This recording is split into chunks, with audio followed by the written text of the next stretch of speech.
ഇന്ന് നമുക്ക് New York city പോയ ഒരു കഥ കേട്ടാലോ. ക്രിസ്മസിനോടനുബന്ധിച്ച് ഞങ്ങളൊരു ഗേൾസ് ട്രിപ്പ് എടുത്തു ന്യൂയോർക്ക് സിറ്റിയിലേക്ക്. എത്ര വട്ടം പോയാലും പിന്നെയും പിന്നെയും പുതിയ പുതിയ എക്സ്പീരിയൻസസ് കണ്ടുപിടിക്കുന്ന ഒരു സ്ഥലമാട്ടോ ന്യൂയോർക്ക് സിറ്റി. ഞങ്ങൾ ഇപ്രാവശ്യം പോയത് ഈ ഒരു ക്രിസ്മസ് പോപ്പപ്പ് ബാറിലാണ്. ന്യൂയോർക്കിന്റെ വേൾഡ് ഫേമസ് ആയ ടൈം സ്ക്വയറിന്റെ തൊട്ടടുത്ത് തന്നെയാണ് ഈ പോപ്പപ്പ് ബാർ ഉള്ളത്. 4 ഫ്ലോർ ആയിട്ടുള്ള ഈ ഒരു റെസ്റ്റോറൻറ്റ് കംപ്ലീറ്റ്ലി ക്രിസ്മസ് ഡെക്കറേഷൻ കൊണ്ട് അവർ നിറച്ചിട്ടുണ്ട്.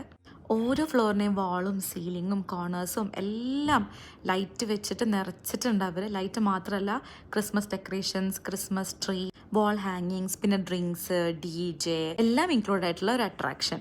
റിസർവേഷൻ ഒന്നും വേണ്ടി വന്നില്ല. ഒരു ചെറിയ ഫീ കൊടുത്ത് ഉള്ളിൽ കയറിയെങ്കിലും എത്ര നേരം വേണമെങ്കിലും നമുക്ക് അതിനുള്ളിൽ സ്പെൻഡ് ചെയ്യാമായിരുന്നു. ടൈം ലിമിറ്റ് ഉണ്ടായിരുന്നില്ല.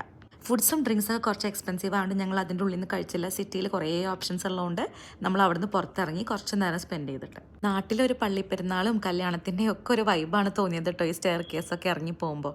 അത് കഴിഞ്ഞ് ഞങ്ങൾ ഈ കുഞ്ഞു കുഞ്ഞു സ്റ്റാളുകളുള്ള ഒരു സ്ഥലത്തോട്ട് വന്ന് ചെറിയ സ്മോൾ ബിസിനസ് ഓണേഴ്സ് ചെയ്യുന്നതാന്ന് തോന്നുന്നു ഇത്. ഇവിടുന്ന് ഞങ്ങൾ ഈ ഒരു കൊറിയൻ ഡെസേർട്ടും കഴിച്ചു. ഡെസേർട്ട് എന്ന് പറയാൻ പറ്റില്ല, ഫ്രൂട്ട്സ് ആണ്, ഇപ്പോൾ ട്രെൻഡിങ് ആണെന്ന് തോന്നുന്നു. പിന്നെ ഈ ഒരു ഹോട്ട് ചോക്ലേറ്റ് കുടിച്ചു. കാണാൻ നല്ല ഭംഗിയുണ്ടായിരുന്നെങ്കിലും ടേസ്റ്റ് അത്ര പോരായിരുന്നു കേട്ടോ. അതിൽ ഞങ്ങൾ ശരിക്കും ഡിസപ്പോയിൻറ്റഡ് ആയി. അവിടുന്ന് ഞങ്ങൾ ഇറങ്ങിയിട്ട് പോയത് ലുങ്കി എന്നുള്ള ഒരു സൗത്ത് ഇന്ത്യൻ ശ്രീലങ്കൻ ക്വിസീന് കഴിക്കാൻ വേണ്ടിയിട്ടാണ്. സൗത്ത് ഇന്ത്യൻ എന്നാണ് ബ്രാൻഡ് ചെയ്തിരിക്കണമെന്നെങ്കിലും ഞങ്ങൾക്കധികം സൗത്ത് ഇന്ത്യൻ ആയിട്ട് തോന്നിയില്ല, കൂടുതൽ ശ്രീലങ്കൻ ആയിട്ടാണ് തോന്നിയത്.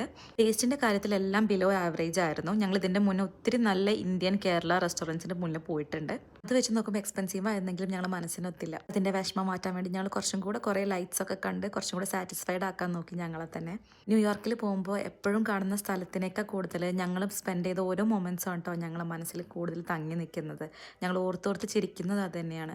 ഇപ്രാവശ്യം സ്പെഷ്യലായിരുന്നു, കാരണം തിരിച്ചു വരുമ്പോൾ ഞങ്ങൾ സ്നോ കണ്ടു. അങ്ങനെ മറക്കാൻ പറ്റാത്തൊരു ട്രിപ്പ് കൂടി ഞങ്ങൾ മെമ്മറീസിൽ കയറി.